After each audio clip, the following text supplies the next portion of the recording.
আজকের আলাপটা আমি মূলত করতে চাচ্ছি আপনাদের মতামত শোনার জন্য।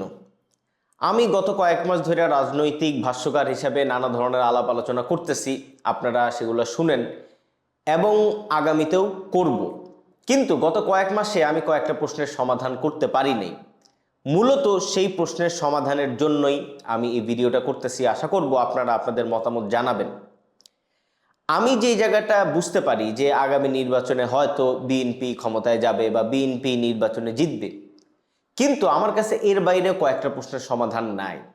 মানে বিএনপি যে ক্ষমতায় যাবে বা বিএনপি যে নির্বাচনে জিতবে, সেই নির্বাচনে জেতার জন্য মানুষ যে বিএনপিকে ভোট দিবে, কি কারণে আসলে মানুষ বিএনপিকে ভোট দিবে, এই যে সূচকগুলা বা এই যে সূত্রগুলা, এগুলো আমার কাছে ক্লিয়ার না। অপরদিকে জামায়াতে ইসলামও বাংলাদেশের বর্তমান যে বাস্তবতা, সেই বাস্তবতায় একটা ব্যাপক শক্তি নিয়ে হাজির হয়েছে। আপনারা জানেন যে বাংলাদেশে জামায়াতে ইসলাম এইরকমভাবে মানে একেবারে দুই দলীয় রাজনীতির ভিতরে একটা প্রধান দল, এইটা যে একটা মানে অভিনব বাস্তবতা বাংলাদেশের ইতিহাসে, এই যে একটা বাস্তবতা তৈরি হইলো, এটা কেন হইলো, এটাও আমার কাছে ক্লিয়ার না।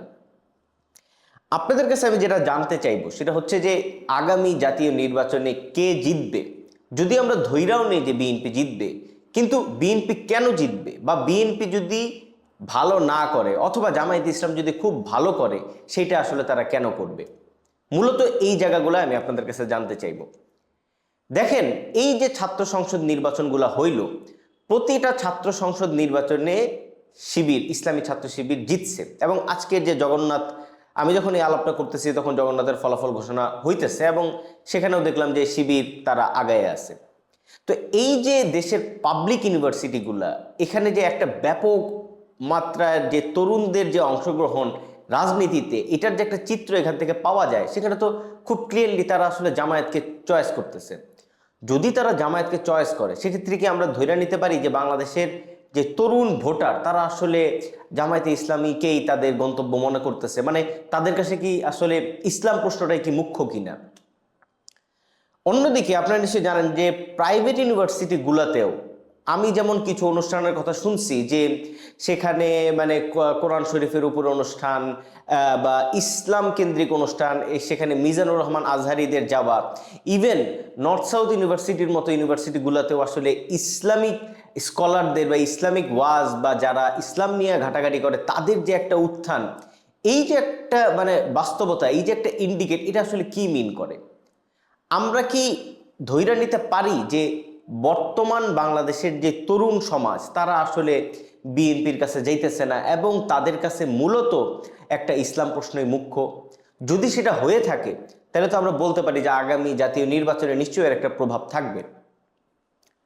আমার আলাপের বা প্রশ্নের দ্বিতীয় যেই জায়গা, সেটা হচ্ছে যে দেখেন, মানে মানুষের কাছে একটা হয়তো মোটা দাগে একটা কোশ্চেন এসে দাঁড়াইছে যে বিএনপি একটা পুরান আমলের দল, বা বিএনপি আওয়ামী লীগের যে দ্বিদলীয় রাজনীতি, যেটার উপর বাংলাদেশের ইতিহাসের একটা লম্বা সময় বাংলাদেশ পার করছে, সেই দ্বিদলীয় রাজনীতির কি চিত্র, এটা মানুষ এক ধরনের দেখতে পায়। মানে তারা দুর্নীতি, তারা আসলে সরকার গঠন করার মধ্যে দিয়ে দেশটাকে দুর্নীতির ভিতর দিয়েই চালাবে এবং তাদের যে দলীয় পাওয়ার, এটাকে তারা চাঁদাবাজিতে রূপান্তরিত করবে, ইত্যাদি ইত্যাদি। অন্যদিকে জামায়াতে ইসলাম যদিও একটা ইসলামী আদর্শের কথা বলে, কিন্তু জামায়াতে ইসলাম হয়তো মানে তাদের কাছে যদি মনে হয় যে জামায়াতে ইসলাম দুর্নীতি করে না বা জামায়াতে ইসলাম সরাসরি চাঁদাবাজি করে না, এটাও কি আগামী নির্বাচনের একটা মুখ্য প্রশ্ন কিনা? যদি আমরা এরকম ভাবে দাঁড় করাই যে একদিকে মানুষের কাছে প্রশ্ন হয়ে দাঁড়াইছে যে আমরা কি চাঁদাবাজির দিকে যাব নাকি ইসলামিক একটা রাষ্ট্রের দিকে যাব, অনেকে যারা ইসলামী রাষ্ট্র চায় না, যারা মনে করে যে বাংলাদেশ যেভাবে আসছে, যেই রকম একটা গণপ্রজাতন্ত্রী গণতান্ত্রিক বাংলাদেশ, সেই বাংলাদেশটাই তাদের চাওয়া, কিন্তু যদি বাংলাদেশকে দুর্নীতি থেকে মুক্ত করতে হয়, তাহলে হয়তো ইসলামের একটা দল তাদেরকে নির্বাচন করতে হবে। ফলে তারা আসলে ইসলামকে মাইনা নিতে বাধ্য হচ্ছে বাংলাদেশকে একটা দুর্নীতিমুক্ত রাষ্ট্র হিসাবে, বা এইসব চাঁদাবাজি মানে আমরা যেটাকে বলি যে ব্যাড মাসেল পাওয়ার, এই রকম একটা চর্চা থেকে বাইর করার জন্য তারা আসলে ইসলামের এই যে মোড়ক বা ইসলামী রাষ্ট্রের যে ব্যবস্থাপনা, সেটাকে তারা মাইনা নিচ্ছে। ফলে আগামী নির্বাচনে কি এইটা একটা মুখ্য প্রশ্ন হবে কিনা যে বাংলাদেশের মানুষ মাইনা নিবে যে ইসলাম তারা মানতেছে, কিন্তু তারা দুর্নীতি থেকে মুক্ত হইতে চায়। 3 নাম্বার, একটা জিনিস আপনারা দেখবেন যে একটা কথা আমরা অনেকভাবে শুনি যে মানে জামায়াতে ইসলাম জান্নাতের টিকিট বিক্রি করতেছে, জামায়াতে ইসলামের মহিলা সদস্যরা বাড়িতে বাড়িতে গিয়া ঘরের মহিলাদেরকে নানাভাবে তাদেরকে কনভিন্স করতেছে, হিপনোটাইজ করতেছে, সামটাইমস তাদেরকে খুবই খারাপভাবে ইনফ্লুয়েন্স করতেছে, ভয় দেখাচ্ছে যে জামায়াতে ইসলামে ভোট না দিলে তাদের আসলে এই ক্ষতি হবে ইত্যাদি ইত্যাদি। আবার জামায়াতে ইসলামের একটা অংশ আছে যে যারা আসলে জাস্ট ওয়াশ করে। এই যে একটা মানে আমরা যেটাকে ধর্মান্ধতা বলি বা আমরা যেটাকে বলতে পারি যে মানুষ একটা গণ্ডমূর্খ অবস্থায় যে থাইকা যায়, বাংলাদেশের রাজনীতি থেকে আসলে আগামী নির্বাচনে এটাও কি একটা বড় উপাদান কিনা? যদি তা হয় তাইলে কি জামায়াতে ইসলাম আসলে এটাকে কেন্দ্র করে অনেক ধরনের ভোট পাবে কিনা? যদি এই যে বাড়িতে বাড়িতে গিয়া মানুষজনকে নানাভাবে ভয়ভীতি দেখায়া একটা মানে পাড়া মহল্লার ভিতরে একটা নীরব একটা আন্দোলন কইরা যদি গণ্ডমূর্খ ওয়েতে গণ্ডমূর্খ মানুষদের ভোট তারা নিয়ে ফেলতে যায়, বাংলাদেশে কি আসলে সেই রকম গণ্ডমূর্খ ভোটারদের জমিন আদৌ আছে কিনা যে যারা আসলে বেহেশতে যাওয়ার জন্য বা জাহান্নামে যাওয়ার ভয়ে তারা আসলে জামাতকে ভোট দিবে? ফলে এই যে এই 3টা প্রশ্ন, এই 3টা প্রশ্নের আসলে স্ট্রেংথ কি, মানে এই 3টা যে জামাতে ইসলামের ফরে যাচ্ছে, এই যে 3টা কেন্দ্র, ইসলাম, দুর্নীতি বিরোধিতা এবং একই সঙ্গে গণ্ডমূর্খ ভোটার, এই 3টা চক্রে কি জামায়াতে ইসলাম আসলেও বাংলাদেশের রাজনীতিতে বা আগামী জাতীয় নির্বাচনে কোনো শক্তিশালী ফলাফল তারা করতে পারবে কিনা? অন্যদিকে বিএনপির যদি কথা বলেন, আমরা ধরে নিতে পারি যে বিএনপি হয়তো ক্ষমতায় যাবে, কিন্তু বিএনপি আসলে কি কারণে ক্ষমতায় যাবে সেটা আমার কাছে এখনো ক্লিয়ার না। বিএনপি যদি ক্ষমতায় যায়, তারা বেসিক্যালি যাবে সেটা হচ্ছে যে এই দেশে বিএনপির একটা দীর্ঘদিনের রাজনীতি আছে, ফলে জামায়াতে ইসলামকে হয়তো মানুষ ভাবতে পারে না যে জামায়াতে ইসলাম আসলে সরকার চালাইতে পারবে কিনা, ফলে মানুষের ভোটটা যখন দিতে হয়, ফলে এরকম একটা নোন ফেসকেই তারা হয়তো ভোট দেয়, ফলে বিএনপির এটা একটা শক্তির জায়গা। আপনারা জানেন যে কিছুদিন আগে তারেক রহমান সাহেব দেশে আসলেন এবং খালেদা জিয়া মারা গেলেন, এবং বাংলাদেশের রাজনীতিতে এই যে জিয়া পরিবারের যে সংযুক্তি বা জিয়া পরিবারের উপরে যে বাংলাদেশের এত বড় একটা ইতিহাস নির্মাণ হয়েছে, ফলে এই জায়গা থেকেও বিএনপির একটা শক্তির জায়গা আছে। ফলে এইটা কি আসলে একমাত্র এটাই কি আসলে বিএনপিকে আগামী নির্বাচনে মানে জিতাইবে কিনা? অন্যদিকে মানুষের মধ্যে আরেকটা প্রশ্ন থাকতে পারে যে মানুষ সবসময় একটা এন্টি ইনকামবেন্সি বা যারা সরকারে বা যারা ক্ষমতাসীন তাদের বিরুদ্ধে একটা মনোভাব পোষণ করে। আপনারা জানেন যে গত 3টা-4টা নির্বাচনে বিএনপি অংশগ্রহণ করতে পারে নাই। 2014-তে বিএনপি চায় নাই, কিন্তু বিএনপি কেন চায় নাই সেটাও আপনারা জানেন যে বিএনপির আসলে ওই রকম কোনো অবস্থা ছিল না, তবু তারা নির্বাচন অংশগ্রহণ করতে পারতো কি পারতো না সেটা অন্য বিষয়। কিন্তু গত 3টা নির্বাচনীতে আসলে হাসিনার যে স্বৈরশাসন তার বিরুদ্ধেই বিএনপি ফাইট করতে করতে অবস্থা কাহিল হয়ে গেছিল। ফলে মানুষের মধ্যে যে একটা এন্টি ক্ষমতাসীন যে মনোভাব, সেটার আসলে প্রধান যেই মানে ফ্লো বা সেটার যে সুবিধা সেটাকে আসলে বিএনপি পাচ্ছে কিনা, মানে মানুষ কি ভাবতেছে কিনা যে না বিএনপিকে অনেক দিন ধরে আমরা দেখি না, বা খালেদা জিয়া অনেক দিন ধরে ফাইট করছেন, এখন আওয়ামী লীগের শূন্যতায় বা এত বছর ধরে যারা মানে বাংলাদেশের ক্ষমতায় যাইতে পারে নাই তাদেরকে কি আমরা দেখতে পারি কিনা? এটাও একটা প্রশ্ন যে বিএনপির আসলে এক ধরনের মানে মানে ক্ষমতায় না থাকতে থাকতে মানুষের মধ্যে তাদের ব্যাপারে একটা আগ্রহ তৈরি হয়েছে বা মানুষ তাদেরকে ক্ষমতায় পাঠাইতে চায়। এছাড়া মোটা দাগে বিএনপির আসলে শক্তির জায়গাটা কি? এখন আওয়ামী লীগ বাজারে নাই বা আওয়ামী লীগের বিরুদ্ধতা করতে গিয়ে মানুষ যদি বিএনপিকে ভোট দেয় বা বিএনপির রাজনীতিটা তাহলে আসলে কি দাঁড়ায়, এটাও আপনারা মানে আপনাদের জায়গা থেকে একটু জানাবেন। আমি বিএনপির যে রাজনীতি, বিএনপির মধ্যে অলরেডি বিএনপির যে শক্তিটা গত 30-40 বছর ধরে তৈরি হয়েছে, সেই জায়গা থেকে বিএনপির যে শক্তি আমি দেখতেছি যে সেই শক্তিটার বাইরে বিএনপির নতুন কোনো শক্তি অ্যাড হয় নাই।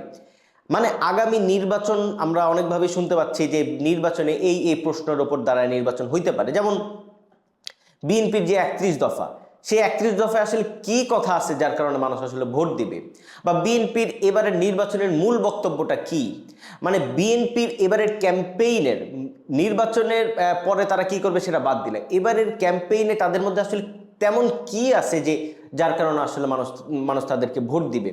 তারেক রহমানের একটা জিয়া পরিবার সংসদের সাথে তারেক রহমানের যে জনপ্রিয়তা সেটা তো আছেই, কিন্তু আপনার বিএনপি নির্বাচনী ক্যাম্পেইনের দিকে তাকান, দেখবেন যে আসলে তেমন কোনো ক্লিয়ার কোনো আসপেক্ট তাদের মধ্যে আপনি দেখতে পাবেন না। মানে বিএনপি বাংলাদেশে ক্ষমতায় আসলে যে বেকারত্ব এই জায়গায় চলে যাবে, বা বিএনপি বাংলাদেশের ক্ষমতায় আসলে যে বাংলাদেশের বাণিজ্য, বাংলাদেশের অর্থনীতি এইভাবে প্রবৃদ্ধি অর্জন করবে, বা বিএনপি ক্ষমতায় আসলে নারীদের এই অবস্থা হবে, বিএনপি ক্ষমতায় আসলে মানে মানে শিক্ষার এই অবস্থা হবে বা স্বাস্থ্যের এই অবস্থা হবে, এইরকম কোনো বার্তা কিন্তু আমাদের সামনে হাজির নাই। ফলে বিএনপি আসলে কেন জিতবে এইটা আপনি আমাদের মানে আপনারা নিশ্চয়ই আপনাদের মতামত একটু জানাবেন। মূলত আমি আপনাদের মতামত শোনার জন্যই এই আলাপটা করতেছি।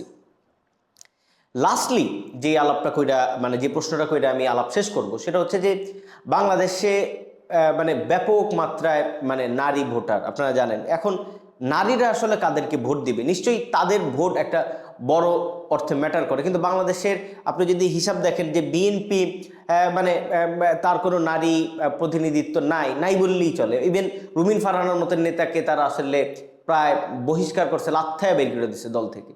ফলে আগামী নির্বাচন যে আসলে কোন নারীদের ভোট যে আসলে কোন দিকে যাবে সেটাও কিন্তু আমরা কোনো ক্লিয়ার ইন্ডিকেশন পাচ্ছি না। জামায়াতে ইসলামকে কি নারীরা নিবে কিনা, অথবা জামায়াতে ইসলামকে নারী নিলে কেন নিবে, মানে নারীরা কি মনে করে যে তাদের যে রাস্তায় বের হওয়া, তাদের যে সামগ্রিক নিরাপত্তা, তাদের যে অলওয়েজ যে ইফটিজিং বলেন, রাস্তাঘাটে রাতে চলাফেরা বলেন, এই যে প্রশ্নগুলো আছে, যে প্রশ্নগুলো দায়িত্ব আইন শৃঙ্খলা বাহিনীর বা পুলিশের, এই যে আমরা দেখতে পাই যে রাত 10টা পরে নারীরা একা মানে কোথাও আপনি দেখতে পাবেন না যে অন্তত ঢাকা শহরের বাইরে তো বটেই রাত 10টা 9টার পরে নারী রাস্তা বের হইতে পারে না, বা আপনি কর্মক্ষেত্রে বলেন, নারীর মজুরি বলেন, এই যে এই প্রশ্নগুলো কি আসলে তারা মনে করে কি যে ওকে ইসলামের লেবাস হয়তো আমাদের গায়ে দিতে হবে, কিন্তু জামায়াতে ইসলাম আসলে হয়তো আমরা এই জায়গায় আরো বেটার করব, নাকি তারা আসলে মনে করে যে জামায়াতে ইসলাম আইসা তাদের যেই অলরেডি বাংলাদেশের নারীদের যতটুকু যা হয়েছিল উন্নতি অগ্রসরতা সেটাও আসলে জামায়াত তাদেরকে সেখান থেকে বাইর করে নিয়ে আসবে, ফলে তারা আসলে বিএনপিকে ভোট দিবে। এই যে মানে আলাদা আলাদা প্রশ্নগুলো আমি করলাম, আপনারা নিশ্চয়ই এটার একটা সামগ্রিক মানে বাস্তবতা বুঝতে পারবেন যে আমার বোঝার জায়গাগুলো কি। সেই জায়গা থেকে আপনারা আশা করি আপনাদের মতামতগুলো একটু জানাবেন, এবং আমি আপনাদের যেই আলাপগুলো আমি এখানে পাবো মন্তব্য আকারে, সেগুলো নিয়ে পরবর্তীতে আরও কিছু আলাপ করার চেষ্টা করব। আমার যেটা আগ্রহের জায়গা সেটা হচ্ছে যে আজকে মানে জানুয়ারির অলরেডি 5টা দিন চলে গেছে, আগামী 12 ফেব্রুয়ারি যদি নির্বাচন হয়, মাত্র 1 মাস বাকি আছে। তো আগামী নির্বাচনের ফল কিভাবে আমরা দেখব বা কি ধরনের ফল হইতে পারে সেটা যদি আমি বুঝতে চাই, আপনাদের মন্তব্যগুলো আমাকে খুবই সাহায্য করবে। তার বাইরে আগামী নির্বাচন মানুষ কি কারণে ভোট দিবে, মানুষকে আদর্শিক কারণে ভোট দিবে, নাকি মানুষ আসলে মানে তার কোনো অপশন নাই বলে ভোট দিবে, নাকি মানুষ আসলে আদর্শ কিছু না, মানুষ আসলে একটা নতুন বাংলাদেশ নির্মাণ করার জন্য ভোট দিবে, মানে মানুষ আসলে কি কারণে ভোট দিবে সেগুলোও আপনারা একটু বলবেন আপনাদের জায়গাগুলো থেকে, যাতে কইরা মানে আপনাদের মন্তব্য আরো অনেক মানুষ পড়ার মধ্য দিয়া বা আমিও আরো আলোচনা করার মধ্য দিয়া আগামী নির্বাচনে কি ধরনের ফল হইতে পারে বা কি ধরনের একটা নির্বাচন হইতে পারে সেটা নিয়ে আমরা আলাপ আলোচনা শুরু করতে পারি। এবং আমরা এই সোশ্যাল মিডিয়ায় বৈশা যেই মানে চিত্রটা দেখতে পারি না, অর্থাৎ সারা বাংলাদেশের মানুষের মনস্তত্ত্বের যেই সঙ্গে আমাদের যে দূরত্বটা আছে, সেই দূরত্বটা যেন এই আলাপ আলোচনার মধ্যে দিয়া একভাবে মেটা শুরু করে।